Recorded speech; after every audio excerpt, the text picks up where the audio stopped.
Maaaring makagawa ang Espanya ng isang malaking hakbang papunta sa round of 16 o kaya'y lalong mapahirap ang kanilang kaladayan sa World Cup.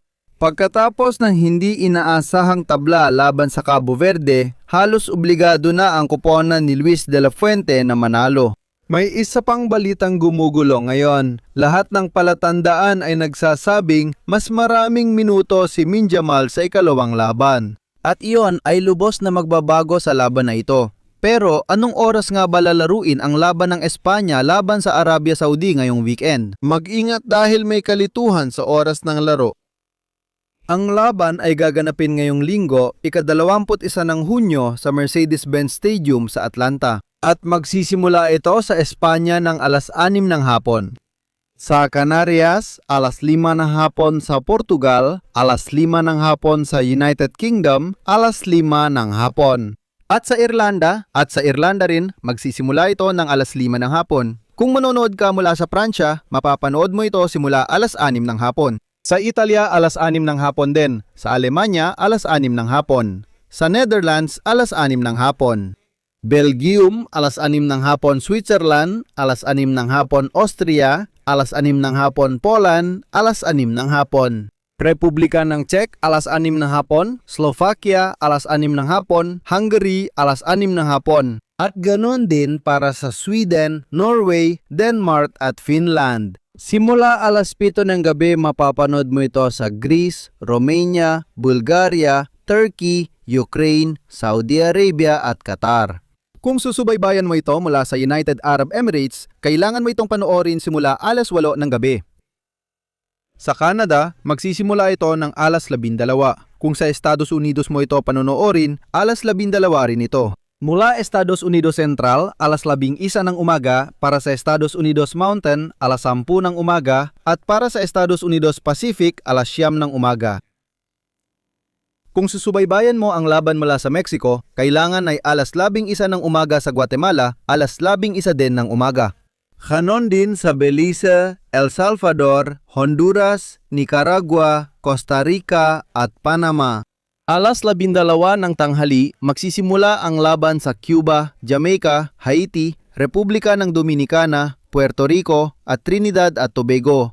Alas 11 ito magsisimula sa Colombia, alas 12 naman sa Venezuela, alas 11 din sa Ecuador at Peru, at alas 12 sa Bolivia, Chile at Paraguay. Para mapanood ito mula sa Argentina, kailangan ay alaisa ng hapon, ganoon din sa Uruguay at sa Brazil. May mga taong gustong manood ng laban. Saan ito mapapanood? Kung nasa Espanya ka, mapapanood mo ito sa aplikasyon ng RTV Play o sa Channel Isa ng Telebisyon Espanyola. Sa Mexico, ang mga channel ay Canal 5 Tudem at ViX. Para sa Estados Unidos, Fox FS Isa Tudem at ViX. Para sa Argentina, mapapanood mo ito sa Telefe, Televisión Pública, DirecTV Sport at Digo.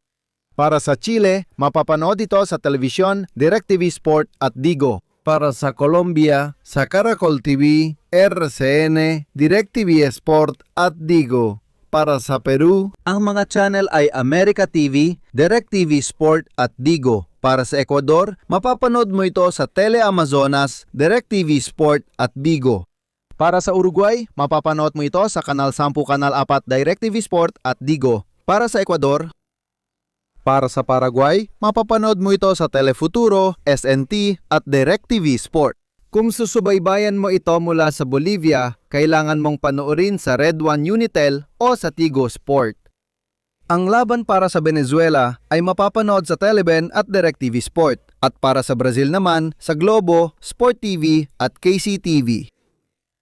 Lahat ng tao na manonood mula sa Central America ay kailangang manood sa SPM, Disney Plus at DirecTV Sport depende sa bansa.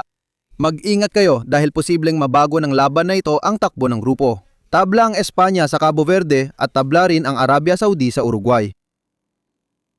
Ibig sabihin, pare-pareho ang tsansa ng apat na koponan. Ang mananalo ay may malaking tsansang umusad sa susunod na round. Ang matatalo ay haharap sa huling laban na may matinding pressure. Si Lamine Yamal ang sandigan ng Espanya. Sa mga nakaraang oras, lumalabas na bibigyan ni Luis de la Fuente ng dagdag na minuto si Lamine, pero hindi pa siya magsisimula sa laban. sobrang na-miss siya ng Espanya. Malakas siyang sumira ng depensa, pero sandali lang siya nakita kontra Cabo Verde. Hirap silang basagin ng depensa at gumawa ng tsansa, kaya mahalaga si Lamin. Ang manlalarong Azulgrana ang maaring maging tao na tuluyang magbabago sa opensa ng Espanya.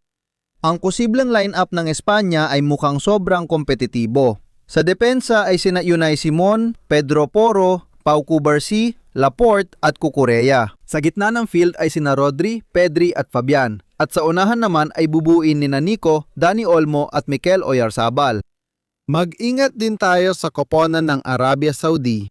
Maraming tagahanga ang akalay madali lang ang laban, pero pinatunayan ng Arabia kontra Uruguay na kaya nilang makipagsabayan. Organisado sila at marami silang umaatras para dumepensa. Sinasamantala nila ang pagkakamali para umatake sa kontra. Eksaktong ganitong klase ng kalaban ang pinaka-nakakainis para sa Espanya. Para kay Luis de la Fuente, nakakabahala na lamang ang Espanya sa Cabo Verde, pero hindi pa rin nakapuntos kahit hawak natin ang bola. Kontrolado natin ang laro at namamayani ang Espanya, pero hirap silang gumawa ng malinaw na pagkakataon at tsakta ng kalaban. Siguro nadala sila ng nerbiyos. Ang ganitong kalaban ay mas naniniwala sa tsansa nila kapag nagtatanggol sa likod. Kaya naman ang unang 20 minuto ay maaring magtakda ng takbo ng buong laro. Kailangang manalo ng Espanya. Gusto ng Arabia Saudi na gulatin ang mundo. Si Lamine Yamal ang magiging susi. Bukod pa rito, nakita na niya na si Messi ay nakapagtala na ng 3 goals. Si Mbappe ay may 2 goals, si Kane ay may 2 goals. At si Haaland ay nakapagtala rin ng 2 goals. Gusto rin niyang maging mahalaga. Gusto niyang buhatin ang Espanya pataas. Gusto niyang maging sagisag ng koponan. Siyempre, gusto niyang maging bida, kaya magiging mahalaga ang papel niya sa laban na ito. Kalimutan ninyo ang unang laban at lahat ng nakita ninyo. Iniisip ng Espanya na lumabas na may ibang pananaw at maging kopo ng kinatatakutan sa buong mundo. Sila ang kasalukuyang kampeon ng Europa at kailangan nila itong patunayan sa field. Tinitingnan na rin tayo ng ibang koponan sa ibang paraan. Kahit sino magsimula sa first 5, kailangan nilang ibigay ang 100%. Si Luis de la Fuente ay nagsabi na kahit sinong malalaro ay kayang gawing kampeon ang kopo ng Espanyol.